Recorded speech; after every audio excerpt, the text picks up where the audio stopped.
رب اشرح لي صدري ويسر لي أمري واحلل عقدة من يفقهوا قولي. What is the status and position of Jesus in Islam and in Christianity? Islam is the only non-Christian faith which makes an article of faith to believe in Jesus, peace be upon him. No Muslim is a Muslim if he does not believe in Jesus, peace be upon him. We believe that he was one of the mightiest messengers of Allah subhanahu wa ta'ala. We believe that he was born miraculously without any male intervention. We believe that he gave life to the dead with God's permission. We believe that he healed those born blind and lepers with God's permission. The Muslims and Christians, we are going together. But there are parting of ways. There are many of our Christian brothers and sisters who say that Jesus, peace be upon him, he claimed divinity. He claimed that he was God. In fact, if you read the Bible, there is no unequivocal statement in the complete Bible where Jesus, peace be upon him, himself says that I'm God, or where he says, worship me. There is not a single unequivocal statement in the complete Bible where Jesus, peace be upon him, himself says he's God, or where he says, worship me. In fact, if you read the Bible, Jesus, peace be upon him, himself says, it's mentioned in the Gospel of John, chapter number 14, verse number 28, my Father is greater than I. In the Gospel of John, chapter number 10, verse number 29, my Father is greater than all. In the Gospel of Matthew, chapter number 12, verse number 28, I cast out devils with the Spirit of God. Gospel of Luke, chapter number 11, verse number 20, I with the finger of God cast out devils. Gospel of John, chapter number 5, verse number 30, I can of my own self do nothing. As I hear, I judge, and my judgment is just. For I seek not my will, but the will of my Father. Not my will, but the will of Almighty God. If you translate into Arabic, it's Islam. And anyone who says not my will, but God's will, he's a Muslim. As the Quran says in Surah Al-Imran, chapter 3, verse 52, that Isa alayhi salam was a Muslim. He never said he was God. In fact, he said he was sent by God. He said in Gospel of John, chapter number 14, verse number 24, the words you hear are not mine, but my Father's who has sent me. Gospel of John, chapter number 17, verse number 3. This is life eternal, so that you may believe in one true God and Jesus Christ whom thou hast sent. Mentioned in the Gospel of Acts, chapter number 2, verse number 22, that hear, O Israel, Jesus of Nazareth, a man approved of God amongst you by wonders and miracles which God did by him, and you were witness to it. He never claimed divinity. The Bible says a man approved of God by wonders and miracles which God did by him. And when you are asked the question, which is the first of the commandment, Jesus, peace be upon him, said in the Gospel of Mark, chapter number 12, verse 29 in Hebrew, Shama Israelu, Abnai al-Haynu Abnai Khad, that hear, O Israel, the God, our Lord, is one God.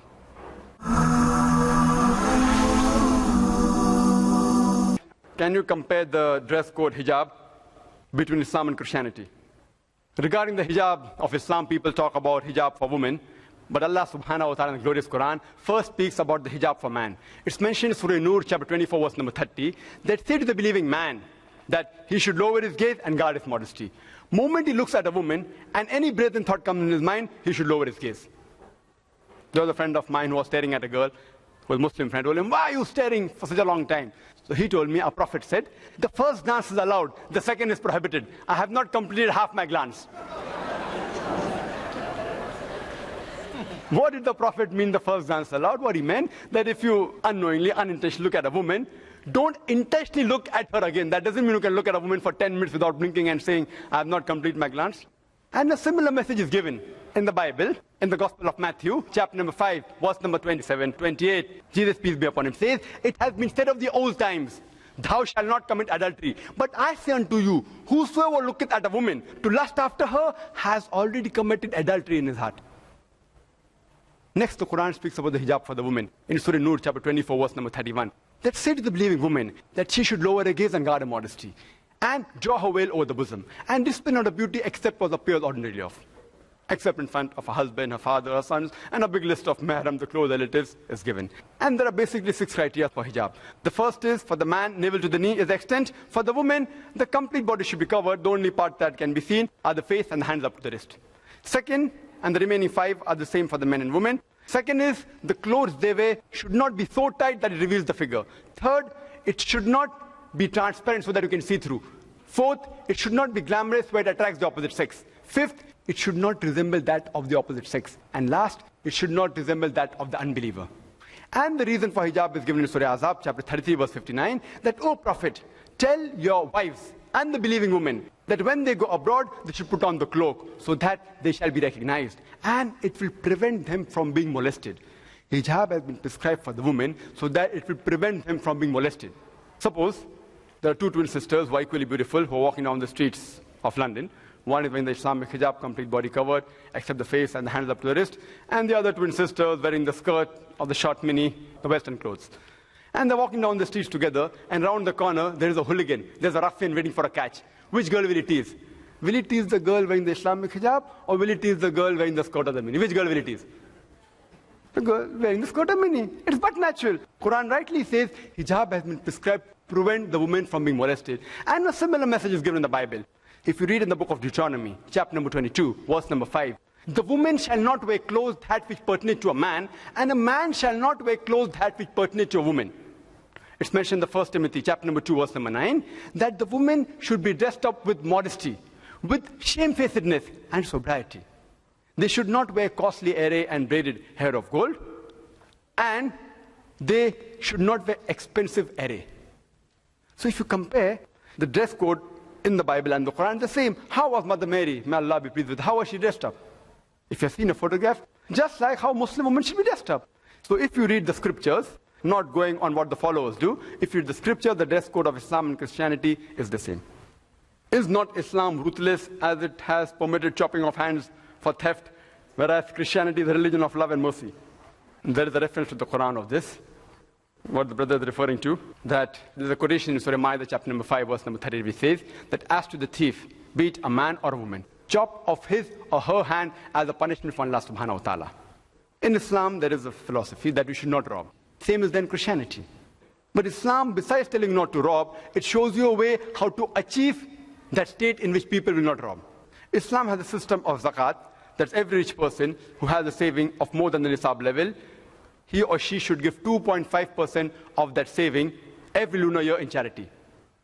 And it's the duty of the state to look after the people that they are properly fed, etc. And if after that anyone robs, the Islamic Sharia says, Quran, Surah Ma'idah, chapter 5, verse number 38, that as to the thief, be it a man or a woman, chop off his or her hand as a punishment from Allah subhanahu wa ta'ala. People may say, it's a ruthless law, it's a merciless law. I'm asking the question that today America, which happens to be one of the most advanced countries in the world, unfortunately also has one of the highest rates of crime.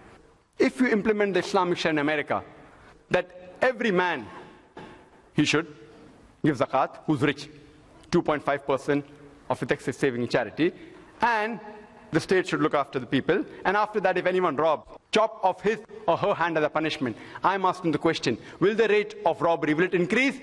Will it remain the same, or will it decrease in America? What will happen? It will decrease. It's a practical law. You implement the Sharia. Regarding Christianity is a merciful religion. Yes, it speaks about God as merciful. Even Quran, every chapter begins with the statement, Bismillah ar-Rahman ar-Rahim. In the name of Allah, most gracious, most merciful. There is even a reference in the Bible regarding chopping off the hand for people who don't know. If you read the book of Deuteronomy, chapter number 25, verse number 11 and 12, it says that if two men are striving against each other, fighting against each other, and if the wife of one of the husbands who's being defeated by the man, if she helps the husband in overpowering the man who's fighting him and holds him by the secrets, that's the private part, the Bible says in verse number 12, chop off her hand, and the eye shall show no mercy. So even the Bible has chopping off the hand. If the wife helps the husband, if someone is trying to overpower him, the Bible says chopping off the hands. Deuteronomy chapter 25, verse number 11 and 12. And Islam is a merciful religion as well as just. It sees to it that it does justice between both. The person committing the crime, if the punishment is strict, he will not commit again. And the person on whom crime is committed, Allah sees to it that mercy is done on both. Afterwards? Inshallah, after that, I'll answer the other question. Thank you. Just to let you know what's happening for the rest of the evening, I'm going to ask Dr. Naik to speak for 10 minutes. He can answer one question or 10 questions in that time, but that's all he's got, 10 minutes. 9 questions in 10 minutes is difficult. I'll try my level best, inshallah. Is it okay for a husband to demand respect from his wife in Islam? Yes. But the Quran says, as I said in my talk in Surah Baqarah, chapter 2, verse 187, Hunna libasul lakum, wa antum libasul lahunna. That they are your garments and you are your garments. Wives are the garments of husbands, and husbands are the garments of the wives. In the same way, even the husband should respect the feeling and emotions of the wife. It's both. Both should respect each other. Can a brother marry more than one wife, even if he cannot afford to maintain one in a reasonable standard? The reasonable standard of each individual differs. One individual may say reasonable standard means I want at least 5-bedroom apartment, I want a Mercedes car. The reasonable standard differs. What the Quran says in Surah Nisa chapter 4 verse number 3, that marry women of a choice in 2s, 3s and 4s. But if you can't do justice, marry one. The criteria is doing justice. If you have one Mercedes car, and if you feel the requirement is marry one more, sell the Mercedes car and buy 2 Toyota cars and give each wife one.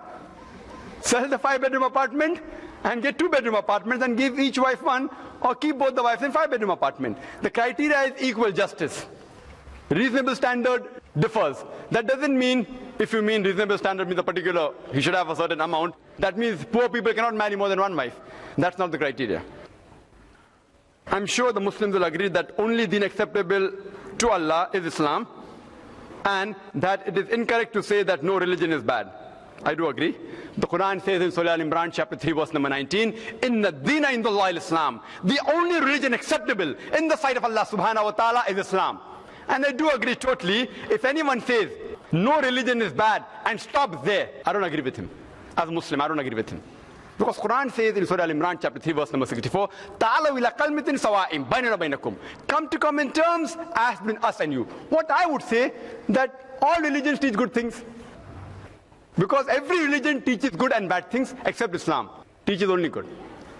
So instead of saying no religion is bad, if you want to come to common terms, I would say all religions teach good things. First talk about the good points between both the religions and then come to the bad points. What you can say, no religion teaches everything bad. That you can say. But you can't only say no religion is bad and stop that, trying to butter the other person, because Quran clearly states in Surah Al-Imran chapter 3 verse 85 that no religion will be acceptable on the side of Allah except Islam.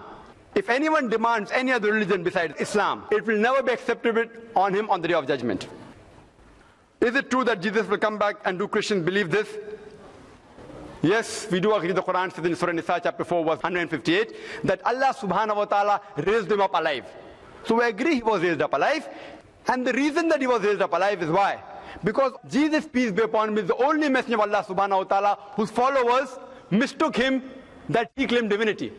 They misunderstood him, that he claimed divinity, that he said he was God. So he has been raised up not to teach anything new. The Quran says in Surah Ma'idah chapter 5 verse number 3, on this day have I perfected my religion for you and chosen for you Islam and completed your deen for you. Islam is complete. Nothing new can be added, nothing can be subtracted. Isa alayhi salam will not come to teach anything new. He will come to tell the Christians that I never said that I was God. As the Quran says in Surah Ma'idah chapter number 5 verse number 116, he will tell to Allah subhanahu wa ta'ala, Ya Allah subhanahu wa ta'ala, you be my witness. I never told them to worship me, but I said, A'budullah, worship Allah, Rabbi wa Rabbakum, who is my Lord and your Lord. Similar message is given in the Bible. On that day when people will come and tell to Jesus, peace be upon him, oh my Lord, did we not do wonders and miracles? Jesus will say, ye men of iniquity, you depart from here, I don't even know you. Who will he tell? To the Muslims? To the Hindus? He'll tell to the Christians that these sinful people, I don't even know, you depart from here. He will come again to correct the Christian, not to bring any new teachings. Please explain the advent mention of Muhammad Sallallahu Alaihi Wasallam in the Bible. Does the Bible prophesy the advent of Prophet Muhammad Sallallahu Alaihi Wasallam? There's two questions, same. There are several prophecies of beloved Prophet Muhammad Sallallahu Alaihi Wasallam in the Bible. Old Testament as well as New Testament. It's mentioned in the book of Deuteronomy chapter number 18 verse number 18 that God says, I shall raise thee up a prophet from among thy brethren like unto thee, and I shall put my words into his mouth, and he shall say all that I command him. Christians say that this prophecy refers to Jesus, peace be upon him, but if you analyze that Jesus was unlike Moses, peace be upon him. What they say, that see, because Jesus was a Jew and he was a prophet, he was like Moses, peace be upon him. If these two are the only criteria to fulfill the prophecy, then all the prophets mentioned in the Bible after Moses, peace be upon him, Solomon, Ezekiel, Isaiah, Daniel, Hosea, John, all of them fulfilled the prophecy because they were Jew and they were prophets of God. If you analyze this prophecy, fits no one but a beloved Prophet Muhammad Sallallahu Alaihi Wasallam, because both Moses and Muhammad, peace be upon him, they had a natural birth, unlike Jesus, peace be upon him. Muhammad and Moses, peace be upon them, both, they were married, their children. Jesus, peace be upon him, did not have. Both of them, they died a natural death. Jesus, peace be upon him, he didn't die a natural death. According to the Quran, he was raised up alive, in according to the Bible. But the false reading of Christian, they say that he was put on the cross. And there are more similarities between Muhammad sallallahu alaihi wasallam and Musa alayhi salam than Isa alayhi salam and Muhammad sallallahu alaihi wasallam. Further it says, from among their brethren, and we know that the Arabs are brethren of the Jews. Again, if you read the book of Isaiah, chapter number 12, verse number 29, it says that a prophet shall come who's not learned, and it will be said to him, pray, read this, and he will say, I'm not learned. When the first revelation came to our beloved prophet Iqra, Surah Iqra, chapter 96, verse number 1, when Archangel Gabriel said, Iqra, our prophet said, Ma'ana biqari, I'm not learned. Exactly befitting the prophecy. Even the name of the prophet is mentioned in the Old Testament in the Song of Solomon, chapter number 5, verse number 16. In Hebrew it is said, Hikkum amitakim vi kulli Muhammadim, Zaydudi wa Zairai baina Jerusalem. Muhammadim, im is added for respect in the Semitic languages, in the Hebrew language. Muhammad, im, Muhammadim. Im is respect, it's actually Muhammad. With respect, im, it's called Muhammadin. But they translate as, his mouth is more sweet, he's altogether lovely. He's my beloved, he's my friend, O daughters of Jerusalem. But the original manuscript contained the word of Muhammad in the Old Testament. In the New Testament, if you refer the Gospel of John, chapter number 14, verse number 16, Gospel of John, chapter number 15, verse number 26, it says about the coming of the beloved prophet as a comforter. It said in the Gospel of John, chapter number 16, verse number 7, that nevertheless, I tell you the truth, it is expedient for you that I go away. For if I go not away, the comforter shall not come. For if I depart, shall I send him. The Christians say that this comforter is the Holy Spirit. But the criteria here is that the comforter shall come only if Jesus Christ, peace be upon him, departs. I knew that the Holy Spirit was already there in Elizabeth. It was there when Jesus Christ, peace be upon him, was born, when he was being baptized. So this prophecy cannot refer to the Holy Spirit. It refers to our beloved Prophet Muhammad sallallahu alaihi wasallam. Further, if you read the Gospel of John, chapter number 16, verse number 12 to 14, it says, I have many things to say unto you, but ye cannot bear them now. For he, when the Spirit of truth shall come, he shall guide you to all truths. All the prophets prophesied the coming of another prophet, and the last and final messenger, Prophet Muhammad, peace be upon him, except the last and final messenger. And I have given a talk on Muhammad sallallahu alaihi wasallam, the various world religious scriptures, in Hindu scriptures, Buddhist scriptures, and Parsi scriptures, Jewish scriptures, Christian scriptures. You can refer to the cassette for details. Is temporary marriage allowed in Islam? Please, I know Muslims who believe in it, explain. Okay, the time is up. If you're referring to muta, it's not allowed at all. Agreed, previously a prophet didn't say it was wrong, didn't say it was yes, because some prohibitions came in stages, like the alcohol came in stages. Similarly, the prophet didn't say anything. But in the 7th Hijri, during the Tabuk expedition, the prophet clearly stated that muta is haram.